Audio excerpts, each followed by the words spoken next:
para ter resistência tem que ter, tá certo? O Dr. Herbert está conversando aqui, está chamando lá no nosso Facebook. Vamos aceitar aqui então, né? Aceitaremos. E o Dr. Herbert estará chegando por aqui. Seguindo aqui. Dr. Maia, bom dia. Bom dia. Como é que está o senhor? Tudo bem? Tudo bem. Agora, estou lhe vendo, mas não está com um casaco tão forte assim, tá? Já deu uma corrida na beira da praia? Já foi isso? Então, eu estou aqui tentando acertar nosso contato. Pois hoje está dando um monte de coisa mais, assim, meio complicado, viu? Acho que é o frio, né? Deve ser o frio. É. Pois eu estou achando, né? Doutor Maia, vou começar com uma pergunta que me fizeram um pouco mais cedo, tá? Uma amiga disse o seguinte, que ela estava me mandando um recadinho rapidinho, furiosa, porque o marido dela saiu de manhã mais cedo, foi pro encontro com os amigos, colegas, para jogar bola. Agora de manhã. Só que lá do meio do assunto, ela recebeu um aviso de que ele tinha passado mal e que ele estava, enfim, que ele tinha passado mal e eu não entendi muito bem. Só que não, era brincadeira. Era uma pegadinha para saber o que ela ia fazer. E ela estava passando mal de tanta raiva. Quer dizer... Mas a raiva depois de saber que era uma pegadinha. Não, pela pegadinha, né? Não é? Ah, bom, pelo menos, né? Podia dar, graças a Deus. No primeiro momento, eu acho que ela sentiu que era verdade. Isso, né? Ela achou que era verdade. Achou que era verdade. Então, tu vê todas as expectativas em relação a uma pessoa, eu, vamos dizer assim, tenho que ela esteja bem, que ela está lá jogando futebol, jogando isso, sei lá. E aí, daqui a pouco, dizem para mim que a pessoa está mal e que está indo para o hospital. Ora, toda a minha preocupação é instantânea e eu fico absolutamente voltado para o que houve, perplexo, absolutamente fora até de mim, e me preparo para tudo que é pior. Então, eu gerei uma condição interna de auxílio, de preocupação, de perda de uma coisa muito importante, um objeto muito importante, uma pessoa muito importante. Enfim, tudo que é importante fica ameaçado nesse momento. E depois, então, aí vem dizendo que é pegadinha, é brincadeira. A única maneira de resolver isso é transformando toda essa preocupação em um outro tipo de afeto que possa descarregar rapidamente tudo aquilo que foi montado para o cuidado. E, normalmente, isso se transforma em ódio, raiva, agressão, violência e uma vivência de injustiça absoluta. Então, ela está realmente normal.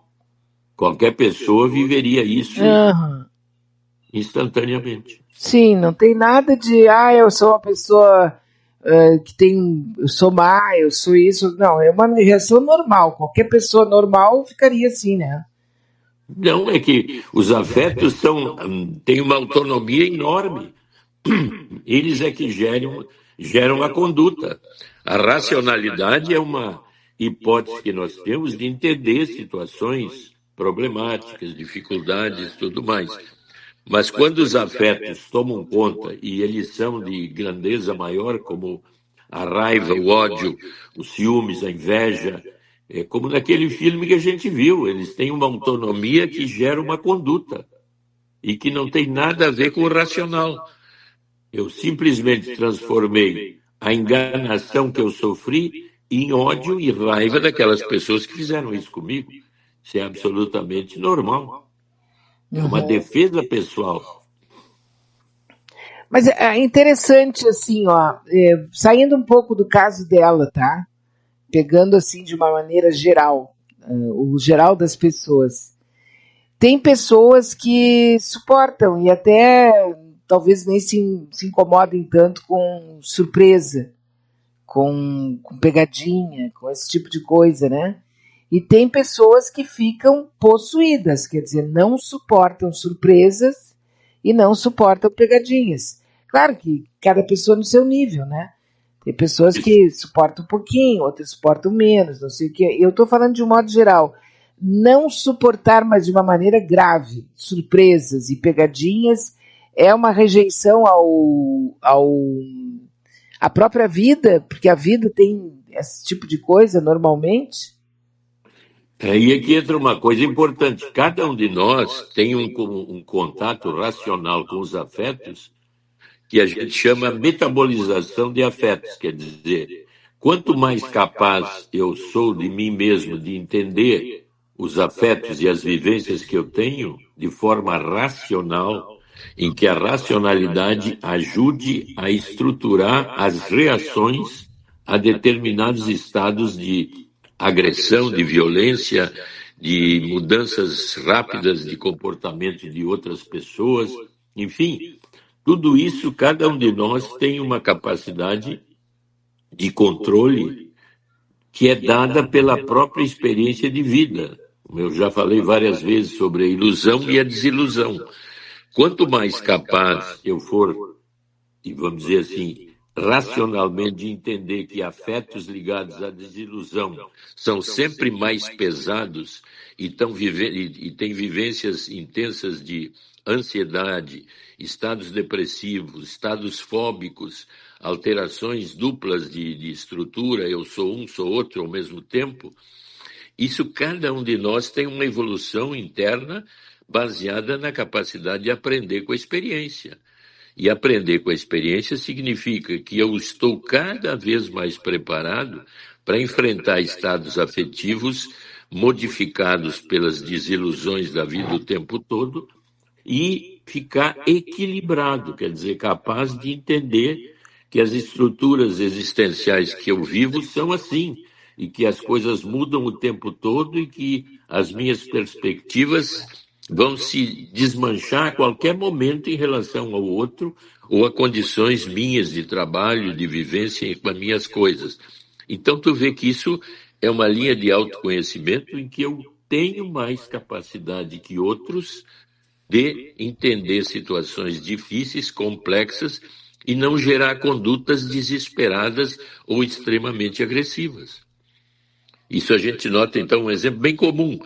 No trânsito, por exemplo, uma pequena batidinha pode gerar uma morte, porque estados afetivos conturbados do momento, ofensas e dissensões ali, há uma perda de equilíbrio extraordinariamente violenta e eu posso chegar a estados de alta agressividade por uma pequena coisa. Aí depende de cada pessoa. Uhum. Agora, e uma coisa que eu acho tão. É uma certa infantilidade a pessoa que quer fazer pegadinha o tempo todo, né? Aí ela tem que estar preparada, porque tem gente que faz pegadinhas extremamente agressivas, que podem haver reações extremamente também agressivas. Então eu devo ter cuidado com brincadeiras excessivamente pesadas, que para a pessoa que faz, ela até gosta daquilo, ou se sente bem em fazer isso, sente que ela tem uma certa Engraçadinha. onipotência, né? E vai fazer e pode fazer. Mas tem que estar preparado para as reações, ou pelo menos perceber que a pessoa que ele está fazendo a pegadinha está despreparada para vivenciar aspectos afetivos intensos, principalmente voltados ao orgulho, à raiva, à violência e à agressividade, né? Uhum. Quer dizer, eu estou provocando a pessoa de uma forma exagerada. Então, a reação geralmente é exagerada. E pode ser também algum sintoma, ou sei lá, assim, um quê de fazer, de querer experimentar até que ponto teu amor por mim é incondicional, até que ponto tu suporta aquelas minhas imbecilidades, porque tem pessoas que realmente elas saem do critério da normalidade em busca de serem engraçadinhas ou de causar algum tipo de desconforto para o companheiro, para a companheira, para o pai, para a mãe. Ficam fazendo brincadeirinhas, né? Sim, aí são pequenos atos meio sadomasoquistas, né? Quer dizer, eu sou sádico, que gosto de ver o outro irritado, agressivo, violento, me sinto bem de uma certa vontade de dominação do outro, mas eu deveria, à medida que eu gosto de fazer isso, eu devo estar, vamos dizer, entendendo que as reações seriam as mais variadas, dependendo do nível que eu vou atingir aquela pessoa, né? Então, realmente, as coisas podem ser extremamente violentas, né, de reação. Então, aqui o Elvio me pergunta: desculpa, Bea, mas e tu como reagiria? Ah, eu reagiria muito mal. Eu odeio surpresa, eu odeio pegadinha, não gosto, não gosto de assistir nem assim, tipo na televisão, sabe? Aquelas coisas que aparecem, que a pessoa está sendo enganada ali e tal, aquilo ali, eu acho que é psicopata, porque eu tenho pavor. Pavor. E também não faço pegadinha com ninguém. Mas aí deve ser algum trauma de infância, alguma coisa assim, porque eu realmente. Então, Não, quem convive comigo sabe muito bem disso. Não me faz pegadinha porque eu não reajo bem. porque tu vê, a pegadinha geralmente coloca a pessoa numa zona ridícula. E Isso. zonas ridículas atingem a autoestima e o orgulho pessoal. Então Então a deve ser por reação isso. vai ser de acordo com o tamanho da pegadinha. Dependendo da minha instabilidade pessoal, como eu disse, que cada um de nós é capaz de reagir de uma forma mais ou menos intensa, Uhum. mas a vivência de ridículo e de bobagem que eu estou vendo todo mundo rindo da minha cara, pode gerar uma atitude muito violenta, dependendo da pessoa com que é feita essa pegadinha, né? É. Até um infarto, né, doutor Maia? Até Olha, um. a reação física é absolutamente, vamos dizer, ligada à agressão, né? Tu pode ver, então por isso que eu usei o exemplo do trânsito ali, pode haver um pega assim de um dar um soco no outro quando não tem arma e cair Uhum. rolando no chão brigando, né?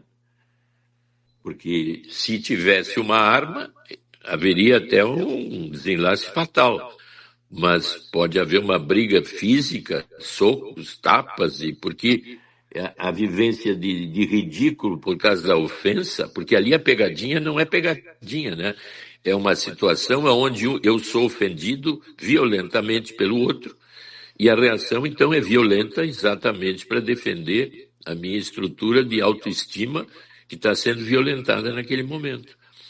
Então, isso aí é outra coisa, mas a pegadinha explícita, assim, eu vou fazer o cara passar por o ridículo, também pode levar a uma situação muito pesada, né?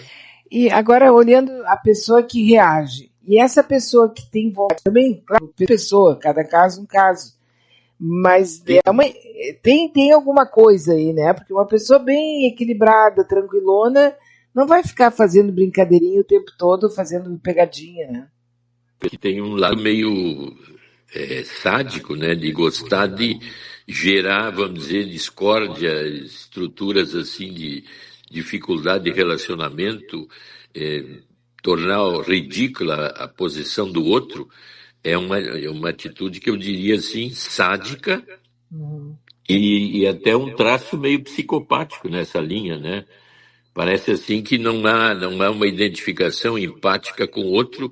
Não, eu não sinto que se fosse comigo, porque a empatia diz assim: por que eu vou fazer com o outro se eu sei que eu me sentiria mal? Esse é um sujeito empático que sabe se relacionar em sociedade dentro dos trâmites normais. Mas uma pessoa desse tipo, que gosta de fazer isso, eu acho que teriam traços bem sadomasoquistas, né? Porque ele adora deixar o outro numa posição ridícula, né? Então isso é sádico, né? A gente usa essa palavra para dizer que eu gosto de ver o outro sofrer. Eu diria que isso é o início de uma atitude, vamos dizer assim, de gostar de torturar o outro e gerar sofrimento no outro. Eu degusto esse lado negativo do narcisismo, o chamado narcisismo de judiar, de ter prazer em judiar, de ter prazer em manipular, em dominar. Então, eu me lembrei até daquele foi na outra vez que nós conversamos de um dono de uma empresa que disse que as lesões que ele sofreu durante o tempo que ele eram 4 na sociedade, até ele ficar sozinho, estando bem agora na sociedade, mas as lesões de brigas entre eles pelo poder ou pelo dinheiro deixou ele muito judiado e cheio de traumas, vamos dizer assim. Uhum. Embora tenha ficado, né, com a empresa. Mas o drama de ganhar dos outros, aquela história que a gente sabe, quando todo mundo não começa uma empresa, um lugar, um caminho, todo mundo se dá bem. À medida que o poder cresce, que gera dinheiro, que tudo mais, sempre começam a haver dissensões e problemas. Então, aquele é um exemplo nítido dele ter que lutar para manter o poder. Mas a luta gerou muitas lesões que ele diz, eu não sou mais o mesmo que era antes. Duas pessoas que têm uma mesma vivência, que estudaram na mesma escola, estavam da mesma religião. Aqui que está me contando é um rapaz, tá? Um homem. Ele diz que são 2 homens que se criaram na mesma religião evangélica. As famílias se conhecem toda a vida. Acabaram casando com 2 irmãs. E ele agora está se separando da mulher dele e saindo da religião. Segundo ele está me contando aqui. Só que ele ficou sabendo, ainda ontem, que esse meu amigo, meu cunhado, meu irmão quase de criação, está dizendo para todo mundo que vai fazer exatamente a mesma coisa que eu estou fazendo, por imitação. Eu não estou entendendo nada. Pergunta para o Dr. Bono. Não é Bono, aqui no caso é Dr. Maia, né? Tá conversando. Olha o Bono. Ele está confundindo. Então, mas é interessante esse caso aqui, né? Não, mas aí nós temos que entender, assim, primeiro, por que ele está largando a religião e separando, né, da mulher. Ele pessoalmente, né? Ele pessoalmente, todas as coisas que o levaram a isso, que tem uma série de coisas que geraram essa atitude. Então, hipoteticamente, a gente pode, usando estas vivências dele, projetar no irmão, no amigo, né? Não, e aí Dr. Maia, ele está escrevendo exatamente isso. Separei porque cansei, acho que tudo é uma falsidade, tanto a religião quanto a minha esposa. Estou separando porque cheguei no meu limite. Então, tu vê, ele chegou nesse limite que é o gatilho dele e a posição dele, baseado em tudo isso que ele está dizendo e que tem vários níveis aí de problemática que vem evoluindo com o tempo. A gente não sabe quanto tempo ele está casado com ela. Sim. E o amigo, que é íntimo também dele, estaria vivendo todas as coisas também, mas não tinha gatilho suficiente ou posição suficiente para tomar essa atitude. Então, imediatamente, se o amigo faz isso, aparece toda a vivência dele, amigo, igual ao que está nos perguntando.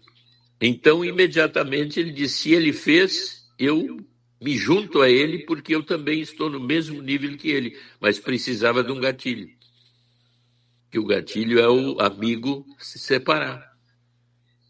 A vivência deve ser exatamente a mesma, só sem posição de tomar decisão. Assim me passa na minha cabeça assim, a ideia de que quando ele fala que separa por imitação do amigo, eu acho que foi o que ele fez a vida inteira, né? Aí já fica mais complexo ainda, quer dizer, esse amigo íntimo pode ter, vamos dizer, usado o amigo como uma espécie de alter ego, que a gente chama, né? Eu uso o exemplo de um ator Quer dizer, o script do amigo é o meu script. Se o amigo casa e fica com esta mulher, eu também caso e fico. Tem pessoas que têm uma relação com outro assim de fusão. Simbiótica. É uma coisa bem simbiótica no sentido de condutas, Uhum. por causa da relação quase que, vamos dizer, intimamente afetiva. Quer dizer, eu uso o outro como um script de sucesso. Eu não teria condições de me separar, mas se o amigo me separa, eu tenho condições. Há uma fusão, vamos dizer, de identidades, onde se o outro que é íntimo meu faz, eu posso fazer porque eu estou assessorado pela decisão dele. Aí então, imitação pode-se usar essa palavra, mas uma imitação por insegurança de tomar uma atitude sem o apoio de alguém lá fora ou de uma condição maior. Sim, porque uma coisa que é bem comum, acho que em todas as civilizações, não quero dizer que é só nossa, é a imitação, né? Por isso que os grandes símbolos, os grandes líderes, os gurus e tal, tu vai pela imitação. Há isso, né? E eu acho que isso também não tem nada de errado. Não quero assim demonizar a ideia da imitação, porque a pessoa acha que aquela ali, aquele homem, aquela mulher, aquele líder é bacana, ele vai tentar fazer coisas próximas do que o outro faz, né? Não é uma questão da pessoa não ter personalidade ou não. Ela sempre vai Mas, procurar alguém para imitar, né? Imita o pai, não, imita a mãe. tu vê, se eu voltar para uma criança pequena, como é que ela aprende? Por imitação. Eu não tenho estrutura de ego para saber como lidar com as coisas. Então, o que eu faço? Eu imito. O que é a cultura de uma civilização? É a absorção da cultura imitando a cultura existente. Então, a minha identidade cresce à medida que a cultura participa de mim, através de imitações e conhecimentos que passam a ser integrados como meus. Mas, na realidade, o ser social, eu, para ser este ser que sou hoje, eu incorporei a sociedade e eu imito a todos os que estão à minha volta. Só que a minha individualidade cresce de uma forma que a imitação desaparece e eu cada vez fico mais eu lidando com as coisas do meu jeito, agora com uma identidade própria pessoal. Mas toda a estrutura que eu vivo é ela que me deixou assim como eu sou. E o autoconhecimento é uma absorção muito forte do tudo que eu aprendi, tornando-me único, pessoalmente único, eu, e lidando agora de uma forma pessoal única minha, com tudo que antes era uma imitação e uma incorporação. A metáfora é a mesma da digestão. O que o meu corpo é? É o meu alimento. Mas como é? Mas alimento, meu corpo é feijão? Não. O que eu tiro do feijão passa a ser estrutura corporal minha. Então, o meu corpo é o único capaz de ser ele, através de uma característica pessoal de usar o meio para ser eu. Então, é uma complexidade que cresce à medida que eu me entendo cada vez mais. Muito bem, agora vamos pensar numa questão hipotética, tá? Um curso para crianças, para um curso de treinamento para ser, por exemplo, bombeiro mirim, tá? Aí tu pega ali 10 crianças, ou do mesmo condomínio, da mesma classe social, da mesma escola, do mesmo, entendeu? Quer dizer, tá ali dentro daquele mesmo perfil de crianças. Aí tu vê várias crianças que aceitam fazer esse curso rapidamente, acham bem bacana e tal, e tu vai pegar 3, 4 crianças daquele grupo ali que não aceitam de jeito nenhum. É uma característica de quem não gosta de trabalhar em grupo, de aceitar hierarquia, disciplina e regras, ou é uma questão só de simpatia mesmo? Exatamente, é uma coisa assim que cada um de nós, com o tempo de desenvolvimento, vai se identificando por aí uma característica de facilitação, tanto pessoal como do ambiente, até eu descobrir o que a gente chamaria de talento pessoal para alguma coisa. De todas as possibilidades de eu imitar alguém, ser um bombeiro, ser um médico, ser um professor, um advogado, é uma característica que vai se adquirindo à medida que eu cresço e tenho conhecimento da estrutura que eu vivo, em que eu vou incorporando como minha. E o talento que se geraria, que eu chamaria de nível altamente individual, vai me dirigir para aquela coisa externa que é mais simpática e empática para mim.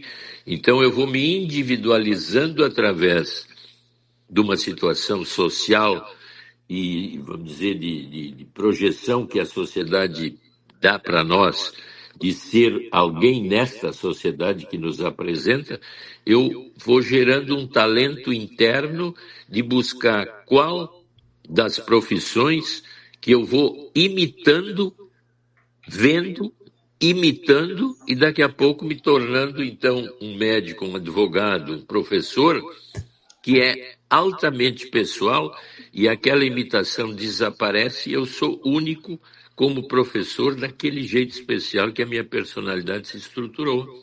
Então eu posso ser um professor muito bom, médio, ou um professor assim que não gosta muito até da profissão, mas foi embretado naquela linha e se sente não reconhecido por si mesmo e querendo sempre alguma outra coisa. Então, tu vê que é complexo esse tipo de individuação que a gente sofre e todos nós sofremos e, de certa forma, não dá para dizer sofrendo. À medida que eu me individualizo, eu devo ser cada vez mais grato a mim mesmo e àquilo que eu me individualizei externamente, né? Muito bem, doutor Maia, existe como a gente, por exemplo, fazer uma peneira e olhar cada nossa reação e cada coisa que a gente vive, querendo botar nome nisso. Por exemplo, nós não confundimos muito felicidade com prazer, porque a gente, Sim, por exemplo, eu como um bife, tá? Eu gosto muito de comer um bife com alho, bife com alho, tá? Isso é um prazer, né? É isso. totalmente prazeroso isso. Mas por que eu digo que que eu estava feliz comendo aquele bife ali? Eu tava, por exemplo, tendo uma bela relação sexual. Ah, é a minha felicidade ter a relação sexual. Não, aquilo ali não é prazer, e prazer não é diferente de felicidade. Felicidade não é um estado de espírito, não tem nada a ver com os cinco sentidos. Não é, vê bem, o desejo é uma pulsão, ele é absolutamente pulsional. Quando a criança nasce, ela tem desejo de vida. O prazer da criança é manter a vida, quer dizer, por isso que a gente chama de zonas pulsionais, quase instintivas. Então, o desejo é uma pulsão. E a satisfação do desejo é o que todos desejam e sentem como vontade de satisfazer os seus impulsos de desejo, são pulsionais, quer dizer, a gente quando chama de pulsão é uma estrutura de base, quer dizer, o sexo é uma pulsão baseada no desejo do outro, de vivências de prazer e de, rapidamente nós vamos para a palavra felicidade. Quer dizer que se uma criança pequena que nasce, e ela tem até um teórico da psicanálise, diz assim, quando ela nasce, ela tem fome. No momento que ela sente a fome, ela vai no seio e suga o seio da mãe. Então, a criança criou o seio, na pulsão de fome dela, ela busca algo lá fora, que a sensação interna é de que eu criei o seio. O seio existe, mas eu criei porque a minha sensação foi de plenitude ao viver aquela intensidade ali. Então, o prazer e a felicidade vêm da satisfação do desejo. E o desejo, bem satisfeito dentro da linha que eu me sinto bem com ele, eu posso dizer que eu estou feliz. Sim, mas então, as duas coisas são a mesma coisa. Exatamente, porque isso é uma coisa altamente pessoal. Como é que eu sou feliz? Eu buscando, vamos dizer, eu estou feliz aqui conversando contigo, então eu estou vivendo um prazer. E nesse momento eu tenho a felicidade de viver esse momento prazeroso, baseado num desejo que aí já é transformado. Quer dizer, a gente diz assim que vai se transformando em situações onde há metamorfoses de coisas básicas para desejos cada vez mais sofisticados, que são chamadas metamorfoses ou transformações. Eu me sinto muito bem na minha profissão, é um prazer atender um paciente, é um prazer eu estar numa sala de aula, vendo que os alunos prestam atenção em mim, quer dizer, há um aumento das capacidades de prazer vinculadas a vários níveis de prazerosidade, eu diria que é uma palavra que nem existe, de estar fazendo alguma coisa. Então, o desejo se metamorfoseia em níveis cada vez mais sofisticados e que me dão prazer. Por exemplo, uma pessoa que faz uma caminhada de joelhos na direção de uma entidade religiosa, ela está sofrendo, mas dentro do sofrimento tem um prazer de pagar uma promessa. Então, ela está feliz mesmo sofrendo, fazendo um sacrifício. Então, tu vê que é uma coisa bem sofisticada, né? Os tipos de prazer que eu posso ter. Prazeres positivos e prazeres negativos. Prazer negativo? Sim, os fetiches todos são prazeres negativos. Ah, entendi. Tu vê, Uma pegadinha, então, uma pegadinha pode ser um prazer negativo. Exatamente, que está na parte negativa do narcisismo. Que é vamos dizer assim, o narcisismo positivo é eu gostar de fazer coisas que são aprovadas socialmente. E o prazer negativo, aquelas pessoas que, vamos dizer, geram situações desagradáveis que a gente vê o tempo todo na internet, e até chegando a pessoas a morrerem, olhando a menina lá se cortando. É um prazer negativo que aquele grupo faz e sente que aqueles que queimaram um homem de rua e filmaram. Uhum. Esse é o chamado prazer negativo, que é de judiar de animais, de fazer coisas desagradáveis que dão uma sensação prazerosa negativa. Olha a pergunta que me fazem aqui, quer dizer, fazem para o Dr. Maia, né? E soltar pum e gases, Dr. Maia, para fazer os outros se irritarem. Isso seria um prazer negativo? Claro, pois que eu tô infringindo um sofrimento àquelas pessoas com esse cheiro desagradável, mas que para mim dá uma sensação assim de onipotência, de prazer de dominar o outro, assim, criar problemas. Esses são pessoas que aí é que entra toda a linha sadomasoquista que dá prazer. Tem pessoas que vivem junto com o outro, altamente, vamos dizer, dominadas e absolutamente, vamos dizer, obedientes, numa linha masoquista que dá um prazer incrível para aquela pessoa. Eu jamais me separaria do meu marido assim, ou o marido separar da mulher. E o outro que é o prazer sádico de ter alguém que eu domino completamente, que me obedece. E tu vê que isso vai direto na linha da escravidão, né? Claro. O tempo Mas, todo. mas é possível se estabelecer um acordo tácito entre essas duas pessoas para sofrimento e o prazer do sofrimento? Porque assim, ó, a pessoa, por exemplo, te fala: ah, meu patrão, meu pai, meu irmão, não sei, alguém que domina, tá?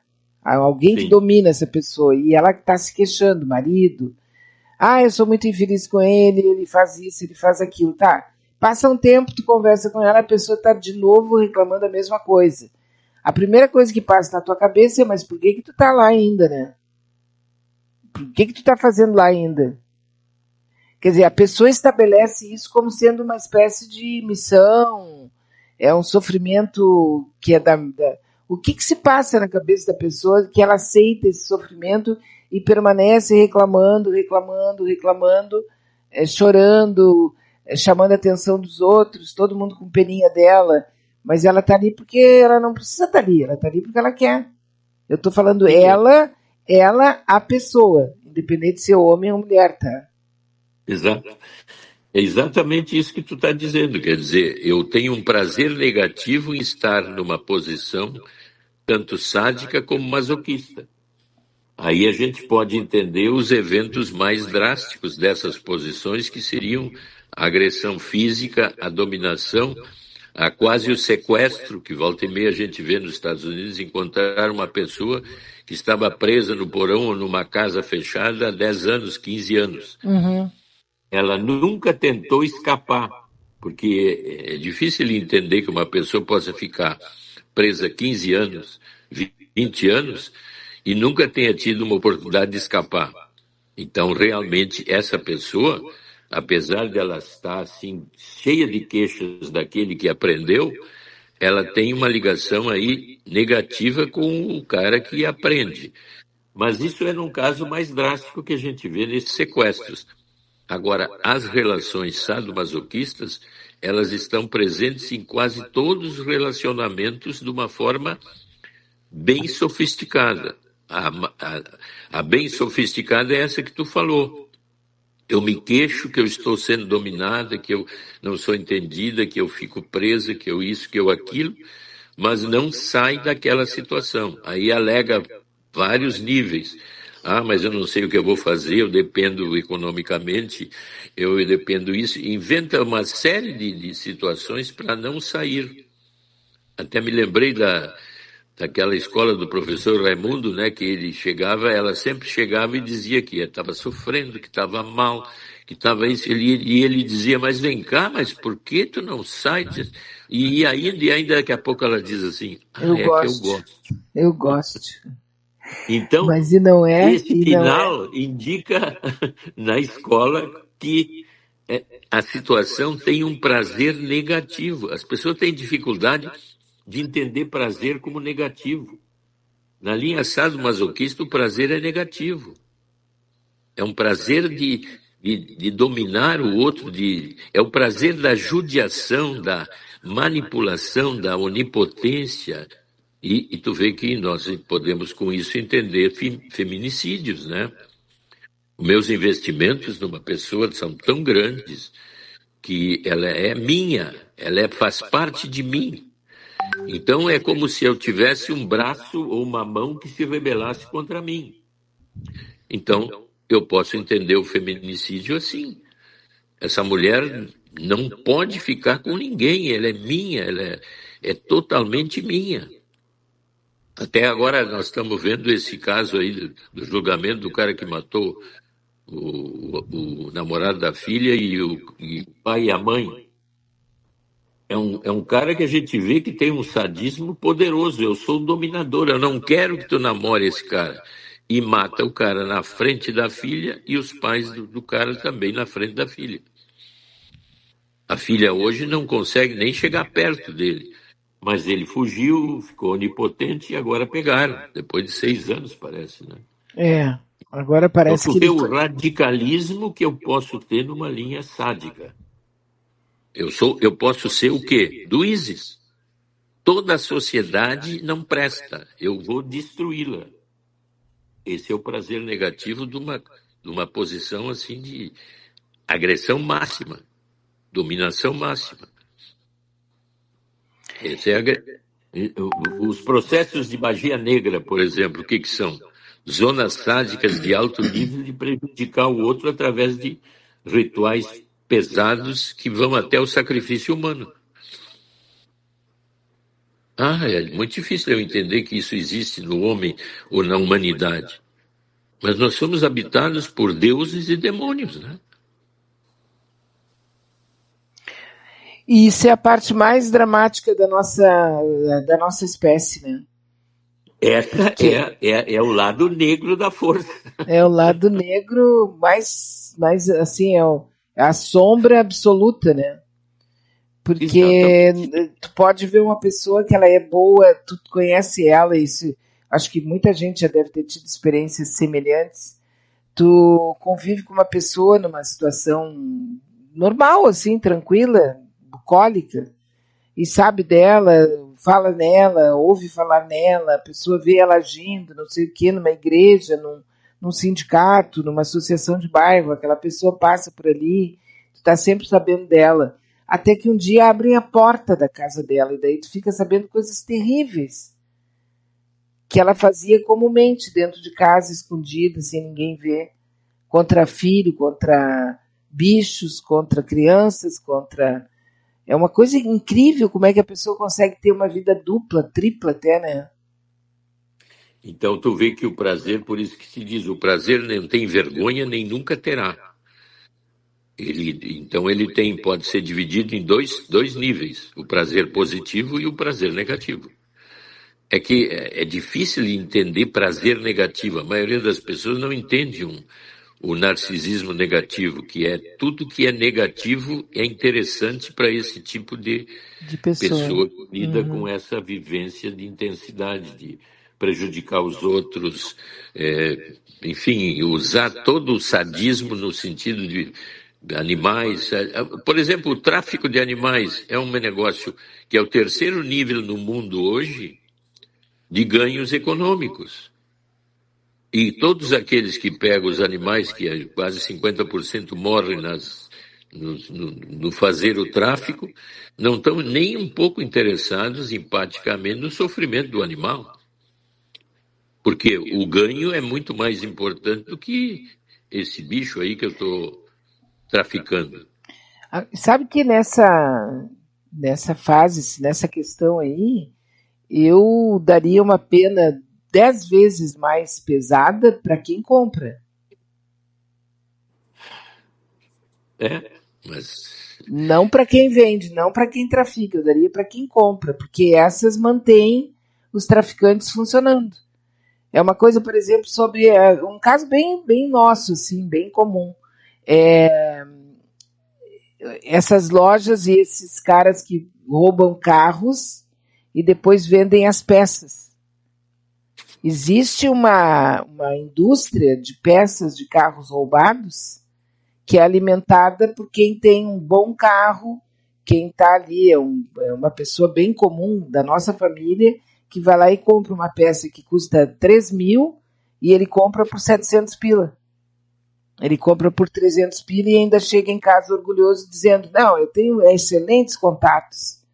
Tu acabou de comprar uma peça de carro usada, sem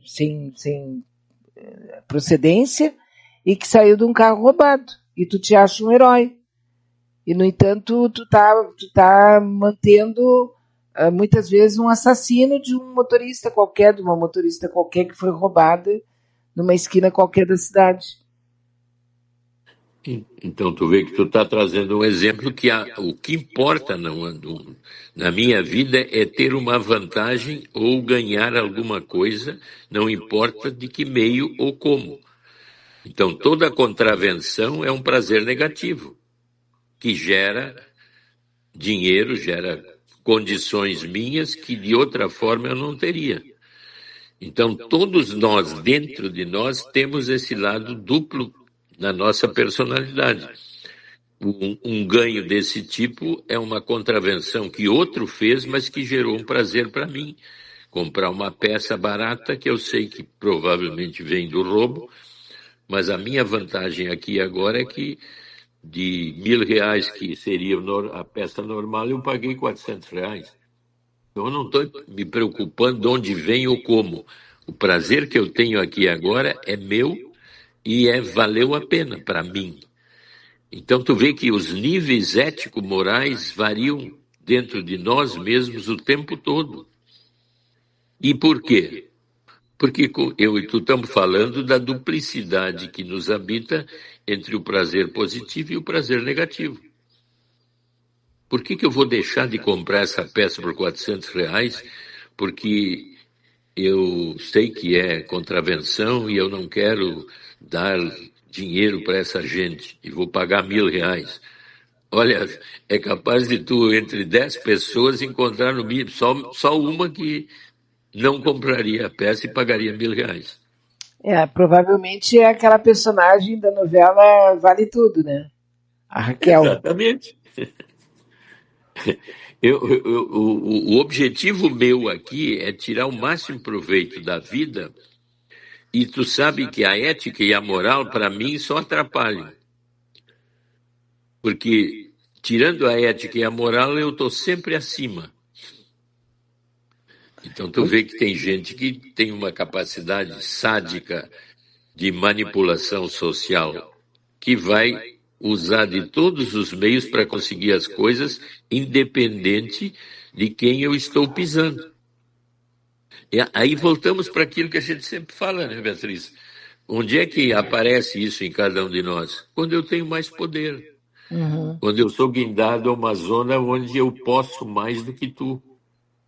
Então, a linha ético-moral que nos habitava até esse momento, à medida que eu ganho poder, tanto econômico como político, eu posso fazer coisas que eu nem imaginava que poderia fazer antes, quando eu não tinha poder.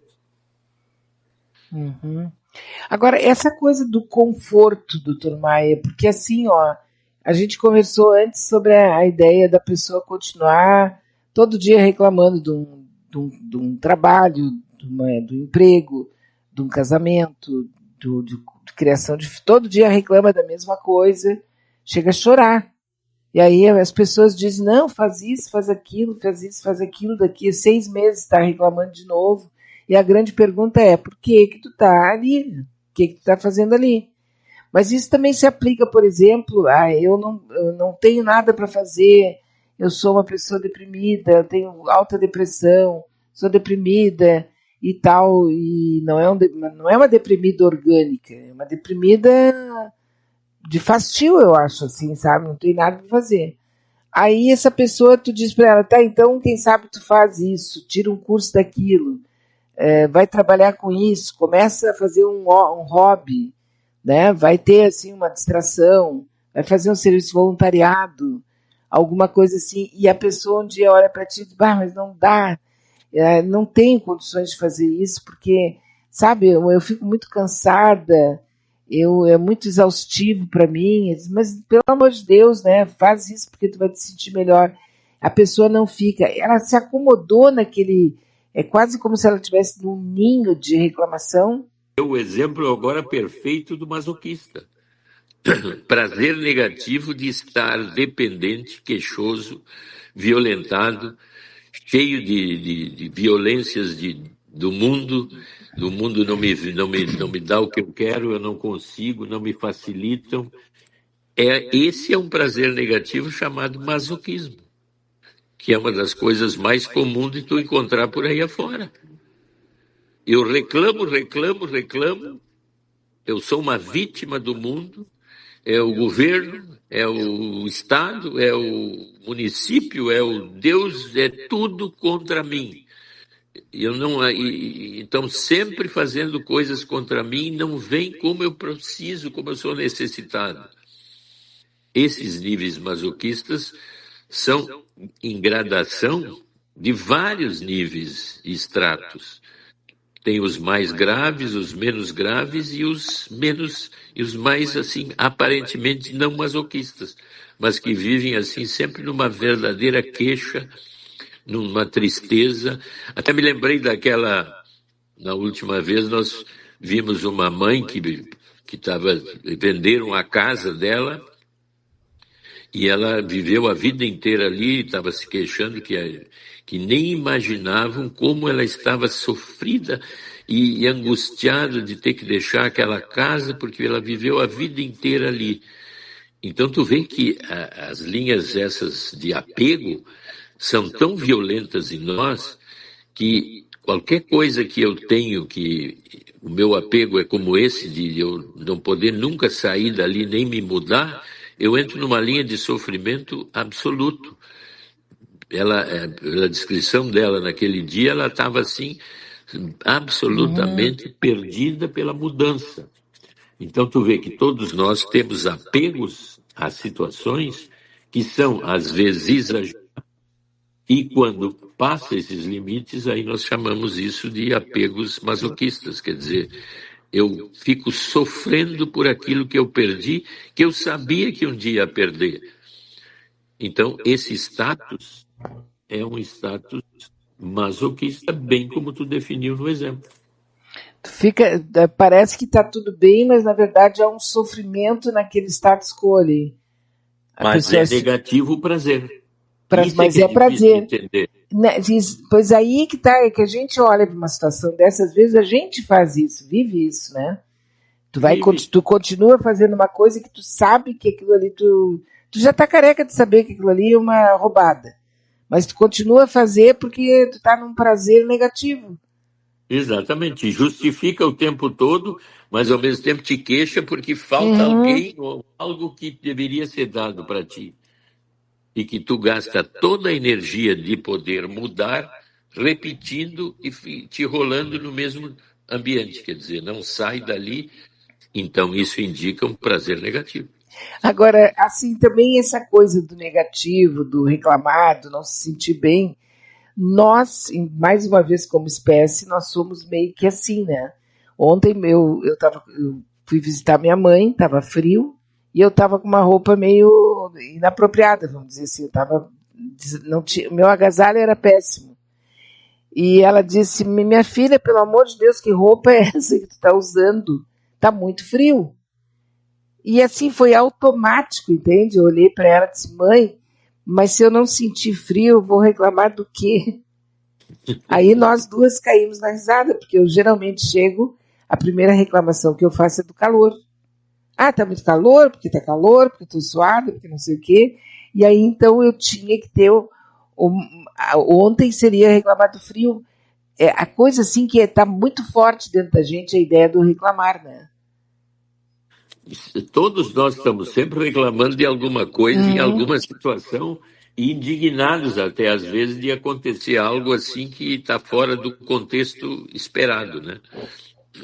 Exatamente o que tu falou. Se uma pessoa não tem nada para reclamar, ela fica meio que envergonhada. Se ela é muito feliz, ela sente vergonha. O que acontece também? Tu vê, todos esses afetos são afetos mistos, né? Que eu devo, na linha do autoconhecimento, eu deveria identificar de uma forma que eu chamo, porque como nós estamos vivendo numa duplicidade entre o prazer positivo e o prazer negativo, eu deveria ter entre as duas posições, quando elas se encontram, parecidos assim com a ilusão e a desilusão. No momento que eu não tenho capacidade de aprender com a experiência que a ilusão e a desilusão são constantes na nossa vida, gerando esses estados masoquistas ou sádicos, e se eu não os manipulo no momento em que a ilusão passa a ser uma desilusão, eu fico um reclamador, um cara assim cheio de traumas e tenho que buscar um culpado. Ou é o meu pai, ou é minha mãe, ou é minha mulher, ou é meus filhos, a minha vida, meu emprego, meu chefe. Eu começo a usar zonas reclamatórias com toda a legitimidade de que eu estou sendo prejudicado. Mas a pessoa que é capaz de entender essa dinâmica dupla, onde a ilusão se encontra com a desilusão e tem uma zona, uma espécie de, eu diria assim, observador gerente, que é o nosso famoso drone, à medida que entendo isso que nós estamos falando, nesse contexto em que eu sou sempre meio sádico ou meio masoquista em determinados momentos, eu teria a capacidade de, entendendo isso, gerar uma estabilidade entre essas duas posições em que eu me sentiria meio que livre de excessos dos dois lados. Isso é um caminho de autoaperfeiçoamento, autoconhecimento e quase um processo autoanalítico da minha estrutura de personalidade para lidar com o mundo que é uma repetição constante para todos nós disso que nós estamos falando agora. Que é um olhar em cima dessa sociedade que a gente está vivendo aqui, que é quase pós-moderna, né? Uma sociedade que está totalmente insatisfeita. É difícil tu encontrar hoje um profissional, um empresário, um aposentado, em qualquer instância tu encontrar alguém que esteja satisfeito. É a era da insatisfação. A pessoa pode ter tido uma história bacana e está agora para se aposentar ou já está aposentado. Depois que tu estabelece uma conversa com ela, logo em seguida ela vem aquela coluna de queixas. E aí, porque a gente parece que está com vergonha, ninguém mais tem direito de se sentir feliz. Não, mas a felicidade é uma quimera, é uma coisa que todos nós quereríamos, mas na prática ela está sempre assim, como a cenourinha na frente do burro. Né? Uhum. Nós estamos sempre atrás dessa cenourinha. O que eu estou falando é a administração da busca entre a ilusão e a desilusão, que nesse lugar onde acontece, eu geralmente não escapo da depressão, da ansiedade, da fobia, da angústia e de todos os sentimentos negativos pertinentes a isso. Quer dizer, daqui a pouco eu estou sempre me queixando que o mundo é mau, que as pessoas não me entendem, que eu sou um pobre coitado, que deveria ganhar isso, deveria ganhar aquilo. É como se eu tivesse sempre sendo aquele filho deserdado, agora do mundo maior. Quer dizer, eu sou deserdado do Estado, do trabalho, disso, daquilo. Quer dizer, eu passo as minhas queixas para o mundo maior. Mas, na realidade, eu estou vivendo uma criança absolutamente que não soube viver a existência com essa situação em que ela é ilusão, desilusão o tempo todo. E dentro dessa linha eu tenho que criar uma situação em que eu tenho um capital afetivo dentro de mim que me sustente no momento da desilusão. Porque eu tenho uma noção clara de que a vida é uma constante mudança, impermanência desses estados ideais que eu chamaria de felicidade, e que eu tenho que aprender a lidar com ela até a morte. Olha só que solução final bonita essa, né? Morte. Pô, mas ainda tu tem que falar na morte, eu tô mal e ainda tu vem com essa história. Poxa, é dramático, né? É muito dramático. Agora, essa palavra, né, que a gente tem um medo, a gente tem um medo horrível da morte, né? É que a gente imagina sempre a morte com aquela figura tenebrosa, aquela coisa terrível, mas se a gente fosse treinado, vamos dizer, a reconhecer o quanto a morte nos acompanha diariamente, quanta coisa a gente vê morrer todos os dias da nossa vida, quando a gente tem uma desilusão é uma morte, quando a gente tem uma perda é uma morte, quer dizer, a morte não é só uma coisa, né? Quer dizer, agora eu acho que eu dei uma viajada aqui também. Né? Não, tu até aprimorou a nossa visão, porque tu agora entrou no chamado luto. Eu quando morre alguém, eu realmente vou lá visitar o cara no luto, falo com as pessoas e tudo mais. Mas agora tu falou bem, quando eu estou desiludido, eu entro no luto, que é o trabalho do negativo. Eu teria capacidade, tem 2 trabalhos do negativo, já falei contigo aqui, é o sonho, que é um negativo mais inconsciente, que eu me lembro dele de vez em quando, e até às vezes tem sentido, a maioria das vezes não tem. Mas o luto que eu tenho que fazer cada vez que eu me desiludo. Eu estou com uma ilusão e vou ficar desiludido. Naquele momento, eu entro num trabalho do negativo, que é o luto. Eu tenho que fazer o luto da minha perda. A maioria de nós sofre muito mais do que deveria com pequenas perdas, pequenas desilusões. E fica sofrido e queixoso de um mundo onde ele não vai nos dar nada. Eu é que tenho que lidar com ele dentro de mim, aprendendo a fazer o luto. Que é entender isso que tu disse há pouco. Nós estamos sempre perdendo algo em função dos ideais que a gente tem. Então, temos que aprender a fazer um pequeno luto a cada perda Só que isso é uma sabedoria altamente individual que eu tenho que aprender, né? Sim, até como reconhecer isso como luto, né? Reconhecer Então, isso como aí, uma espécie de morte, quer dizer, exatamente. terminou uma amizade, terminou um trabalho, terminou um emprego, terminou o arroz. É uma pequena morte. Ora, eu Mas não fui é, me servir e não tinha mais arroz. não deixa de ser uma pequena morte, né? Aquela, quer dizer, é a ausência daquilo que te fazia bem, que tu queria. Exatamente. Então, tu vê que eu estou vivendo pequenas mortes nessa. Permanentemente. Isso. Então, daqui a pouco algum ouvinte nosso vai pegar e fazer um caixãozinho assim, deixar em cima da mesa. E quando se desiludir, ele pega o caixãozinho. Não, Fica mas triste olhando. é um símbolo, não deixa de ser um patuá, né? É, Pode ser um patuá. Porque assim, ó, se a gente tivesse essa intimidade com a morte, talvez ela perdesse toda essa ritualística de tão poderosa que ela é, porque simplesmente ela é o comum, ela é uma coisa comum, ela acontece todo o tempo.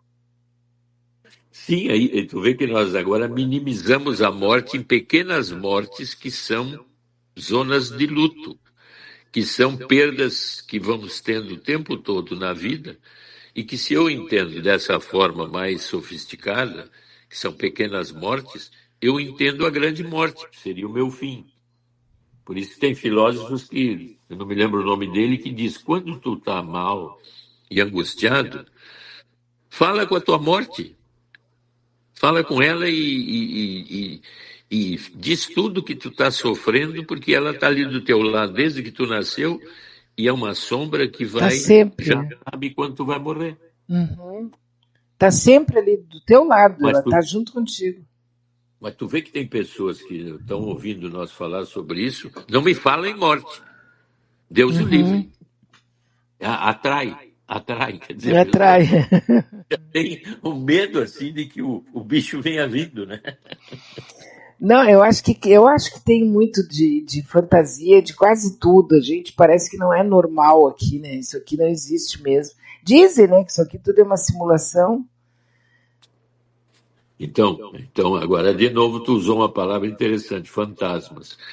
Se eu consigo lidar bem com os meus fantasmas e deixar eles aparecerem para mim e não me assustar com eles, eu estou aumentando a minha capacidade de autoconhecimento e de viver uma vida como ela é, bem complexa e cheia de surpresas, né? Porque eu deixo os fantasmas aparecerem e lido com eles. E a morte é um fantasma, é uma sombra, mas tu vê que tu quer escapar da sombra? Só se o cara estiver louco, né? Para querer correr da sombra. Eu acho que quanto mais tu quiser escapar, mais tu encontra ela, né? Exatamente, ela ganha poder. Uhum, exato. Por exemplo, agora, saindo um pouco disso que a gente está falando, queria comentar, eu vi um pouco a respeito do Elon Musk.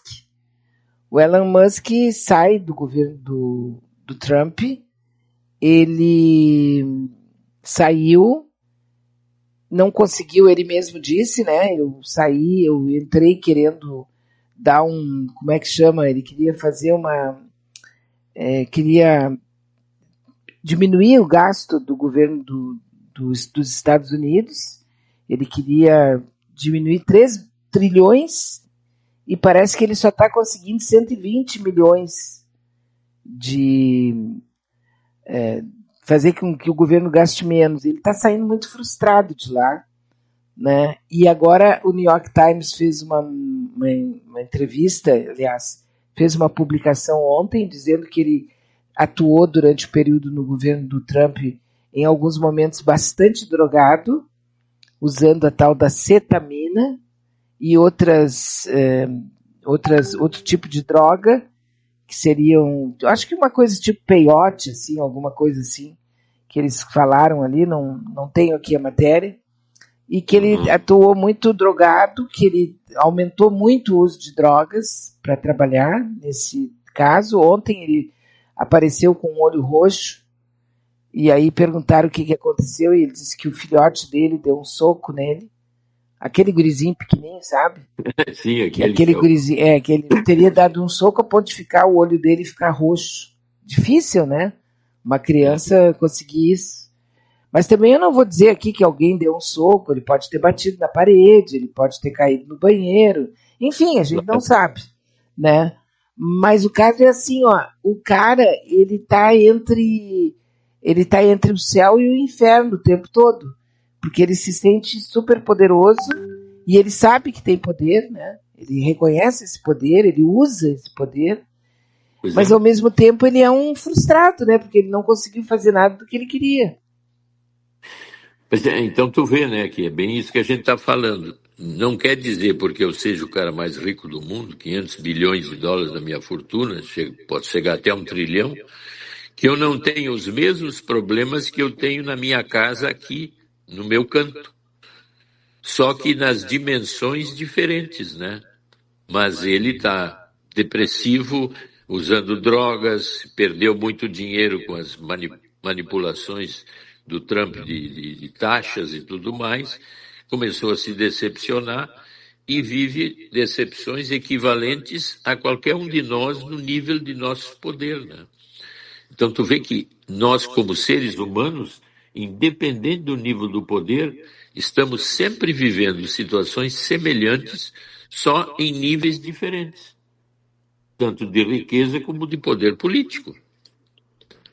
Então, a nossa humanidade básica de sermos nós mesmos, de nos conhecermos, ela está sempre em primeiro lugar, independente do nível de poder que eu tenho. Então, autoconhecimento. Mas ele também disse que em 2026 ele vai mandar o primeiro astronauta para Marte. Então, ao mesmo tempo, ele continua achando que vai conseguir alguma coisa grandiosa nessa busca que, no caso dele, deixou ele deprimido. Ele está desiludido com a ilusão de conseguir economizar 3 trilhões de dólares para o governo americano. E chegou a botar para a rua funcionários extremamente essenciais para o contexto de segurança nacional, porque a burrice é assim, bota todo mundo para a rua. Isso, eu vi um podcast onde uma pessoa dizia que ele atuou como um macaco numa loja de cristais, achando que ia fazer isso, ia acontecer, chegou... quem trabalha no serviço público reconhece isso em algumas chefias novas, né? A pessoa chega, muda sala de lugar, muda chefia, muda janela, muda um monte de coisa, vai fazer, vai acontecer. E quem já é macaco velho ali dentro da repartição, só fica olhando e diz, eu estou esperando ele se acalmar. Exatamente, porque parece que a mudança de objetos externos já é o que eu vou fazer maravilhosamente bem. Mas tu viu que isso é uma espécie de embriaguez com o poder. Fui guindado a esse nível, agora eu vou fazer tudo diferente. O que tu está fazendo? Não, primeiro mexendo nos móveis, na estrutura, na reforma. Sim, mas o teu cargo é para isso, né? Então, tu é um cara que vai fazer uma reforma na casa? Não. Mas é o que eu posso. Não, mas é que chefia, no serviço público e também na empresa privada, tá? A chefia, quando ela é modificada, a pessoa que entra, ela entra embriagada, como o senhor falou, e é verdade. Ela entra embriagada pelo poder, ela entra embriagada. Eu nunca vi nada mais perfeito para falar do que isso. E aí ela assume todas as funções possíveis e imagináveis, até de decorador. A pessoa fica assim completamente possuída e troca. Eu vi isso acontecer mais de uma vez. E a gente eu pelo menos sempre parava e pensava, deixa ele se acalmar. Agora, 6 meses ele está bem calminho. É mais ou menos isso que acontece o tempo todo, né, com as pessoas. Eu quero ser guindado a mais poder e fico inebriado com o novo nível de poder e penso assim que agora vai haver uma mudança essencial. Na realidade, pode-se repetir tudo aquilo que antes estava, que era o status quo. Isso pode acontecer também num casamento. A pessoa... Porque assim, ó, A Gretchen e outros aí que a gente conhece, né? Já casaram 5, 6 vezes. E continuam achando que realmente é válido, né? Mas é porque o começo de qualquer coisa é que é o bom mesmo.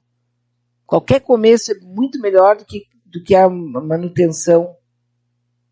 Não, e tu vê que é uma coisa interessante que essas que casam N vezes têm assim uma tesão, parece que por esse lugar de casamento e cerimônia, que chega ao ponto de alguns, agora passou um pouco a moda, né, de casar consigo mesmo, né?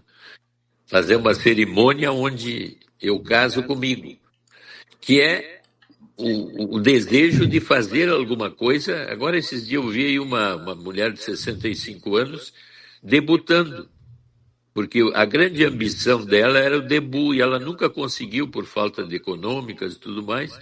E aí criou uma festa de aniversário onde ela debutava. Então ela fez tudo que uma debutante faria na época de, vamos dizer assim, pelo menos 50 anos atrás, na época que ela era jovem para debutar.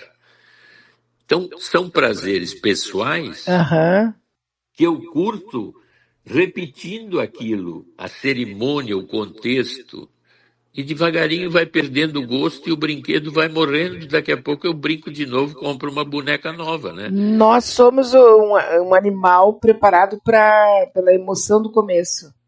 Da emoção do começo. E é agora, por exemplo, uma paciente minha entrou em contato com um cara nas redes sociais, e aí ela, falando com ele, parece que ele era médico lá em Belo Horizonte, e ela então começou a gostar dele, aí ele disse para ela que ele é demissexual. Demissexual? Demissexual. Aí quando ela me contou, eu disse assim, eu conheço demisec, que é o vinho, né? Aí então nós examinamos em detalhe e chegamos à conclusão que demissexual, e aí eu me lembrei de um paciente meu que realmente ele desmaia para mim, ter uma intimidade com uma mulher, eu preciso de pelo menos 5, 6 meses de romance. Então o demissexual é aquele que precisa namorar sem sexo durante um tempo, até ter segurança para que a intimidade sexual apareça. Só que aí a gente pode levantar assim, esse demi seria assim realmente insegurança ou teria uma linha mais para o lado homossexual? Mas é um nome que está se criando aí, demissexual. Eu gosto do romance, antes do sexo. O que tu acha? Eu não procuro, então eu não acho.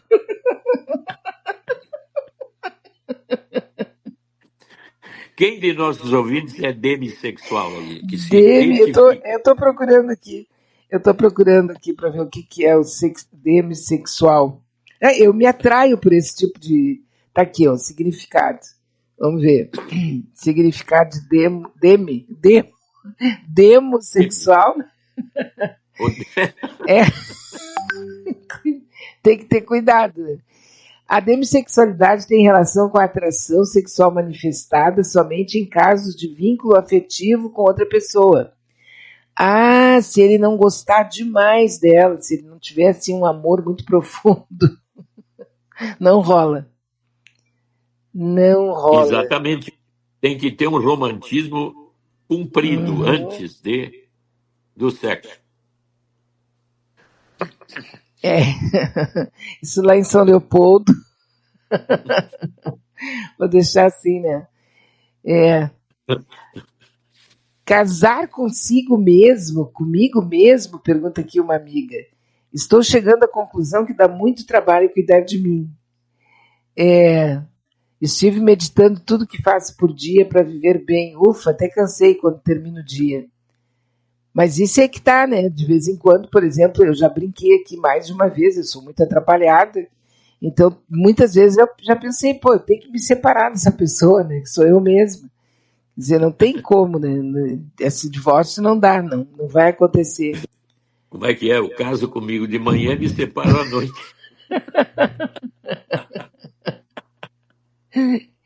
Não, mas a pessoa aqui, vou te dizer, viu? Não, se eu pudesse, separava. Porque criatura, mas é muito desastrada no sentido de não prestar atenção nas coisas. Então, muitas vezes, o principal está passando e ela, que sou eu, nem tá vendo, entendeu? E aí o que eu faço com essa criatura? Poxa vida, tem momentos que eu sou insuportável, dá vontade de sair de mim mesmo. Sair correndo, não voltar nunca mais, né? Mas isso, para as pessoas que estão nessa situação, por exemplo, né? Eu mandei para o senhor o material da Maitê Proença. Eu acho que o senhor não conseguiu abrir. Não, eu não vi. Um material da Maitê Proença, onde ela disse que ela está numa situação muito maravilhosa, está tudo muito bom, está tudo muito bem, né? E que ela está com 71 anos e o marido dela, que já é o mesmo, não sei quanto tempo, é bastante tempo, né? Ele está com 78 anos. É o ator também. É um Richelli. O Richelli, ela disse numa entrevista que ela deu agora, por último, tá nas revistas, que ela sempre deu muita atenção para a liberdade, né? E o Richelli também. E que os dois sempre foram, tipo assim, fiéis uns aos outros. Quer dizer, um ao outro.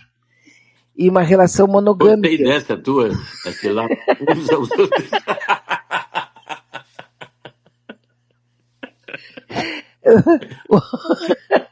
O autêntico. A gente diz a verdade sem querer.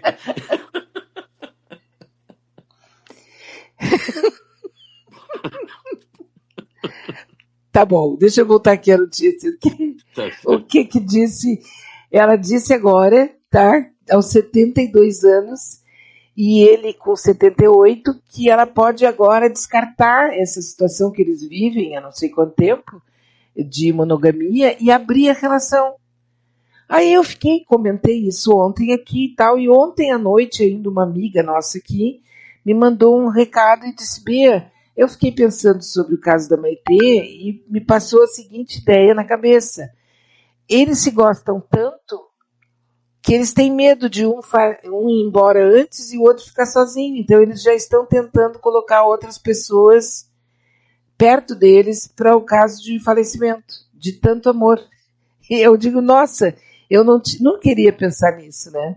Eu já estou aqui pensando um monte de abobrinha, mas isso eu não ia pensar. É essa coisa que o senhor fala, né? Até comentei com ela, digo, é o que diz o Dr. Maia. Tu acabou de usar um drone, olhou de fora e tu tá vendo uma coisa que é bem fatível, né? É bem provável. Pode ser o caminho ou pode também aí então, por isso que eu digo, as explicações nunca são únicas. Quando tu dá uma explicação, tu levanta outras hipóteses. Quer dizer, isso. Como o desejo continua existindo e a fidelidade, vamos dizer assim, já não tem aquele sentido que tinha antes e está meio esgaçada, vamos dizer, e o desejo que não existe entre eles porque ficaram parceiros não sexuais e não erotizados, e o erotismo existe em cada um deles. E deixa eu arrumar rapidinho aqui, porque não é a Maitê Proença, é a Bruna Lombardi. A Bruna Lombardi, não é a Maitê Proença. As duas são muito bonitas, né? E o marido da Bruna, qual é? Eu não tenho a menor ideia de quem é o marido da Bruna. Eu acho que é, eu tenho a impressão que é, né, é o Roberto Richelli. Eu já, até agora aqui, já estou atrapalhada, né? Não, é a Bruna Lombardi, tá certo, é a Bruna Lombardi aqui.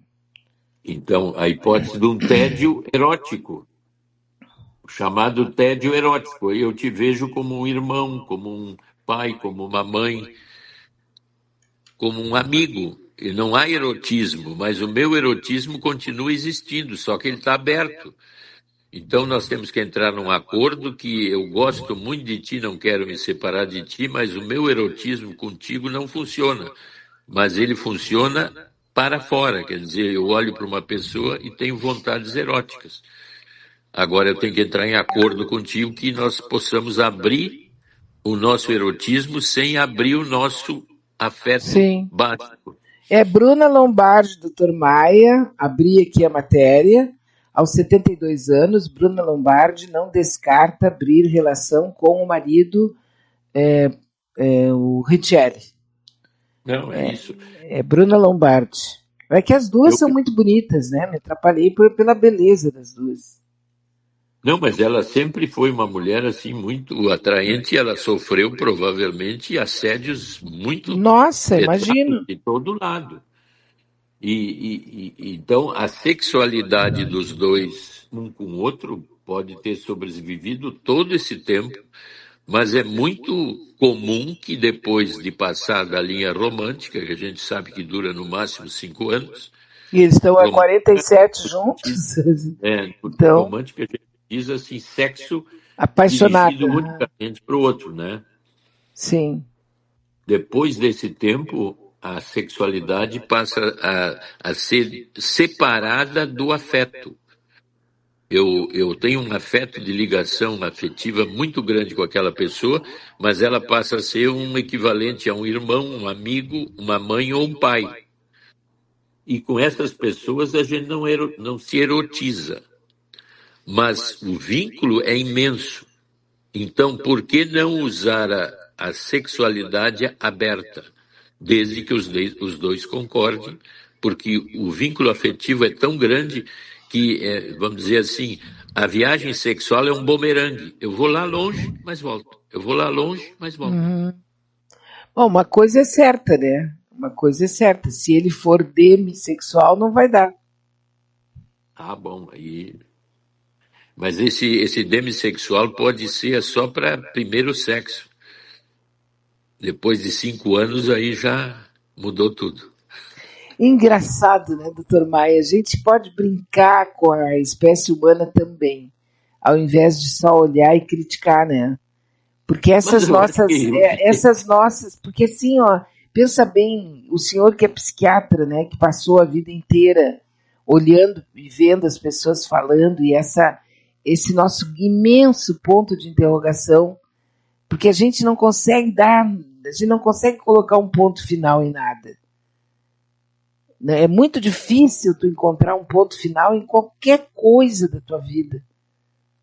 quando tu chega num ponto final, abre-se outros leques de Isso. pontos finais.